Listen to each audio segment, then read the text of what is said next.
A pleasant day to my fellow classmates, teachers, and everyone else. All throughout my lifetime, lots of things have definitely changed. Although, there's this one thing that never changed since the beginning. My extended family's discussions about other people's physical appearance. I'm sure I'm not the only one who's experienced this, right? People older than us, specifically nosy aunts, godmothers, and the elderly, notice every single thing that's happening in our bodies. They often do this if someone's going through puberty, if someone's pregnant, and especially right now during the pandemic. People just love to comment about others' looks, don't they? You see, some Filipinos think that this is normal and that there's nothing wrong with it because we're so used to it by now.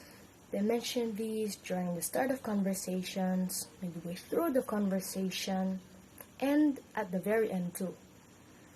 It's basically a part of their routine, and they can go on and on and on about it. Sometimes they literally give you nicknames about your insecurities.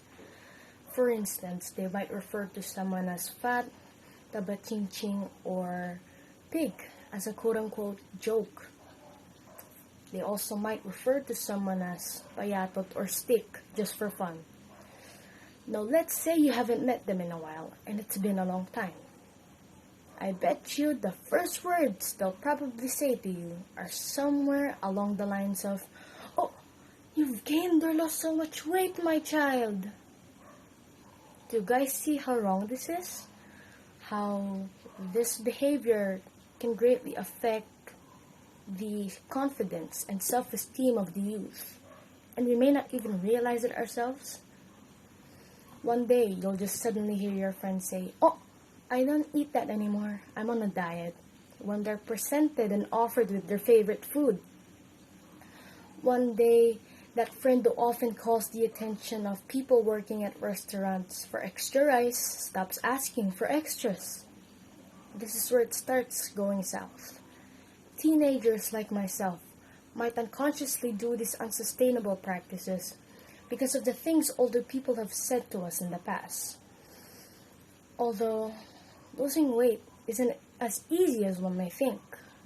It isn't solved by eating food you don't usually eat, exercising only for a certain period of time, or by completely starving yourself.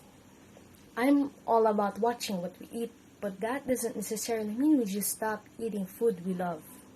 Because the more you restrict yourself, the more likely you are to binge the second you let up. So I suggest the next time you have a food craving, go ahead and give yourself permission to satisfy that craving. After all, we all need food to survive, am I right? That being said, the next time all of us are able to meet people again, never, and I mean never, question and ask someone about their physical change. This tells them that the change is obvious and you're either more pleased with how they looked in the past or during the present. Trust me, they might be smiling on the outside, but they might be upset or irritated inside. Therefore, I suggest you keep those comments to yourself unless they ask for your opinion. Think of other topics that don't involve you minding other people's business. If you can't do that, then it'd be best for you to keep quiet. I hope that this speech can remind all of you that people who really know you love you for who you are as a person and not for what you look like. If the only thing they do is judge you and comment about your looks all the time, then I don't think they know you at all. I hope the messages I wanted to convey today serves as an eye-opener for the previous generations and prevent this type of behavior from passing on to our generation and the future generations. And maybe, just maybe, the one thing that never changed in my lifetime will finally change.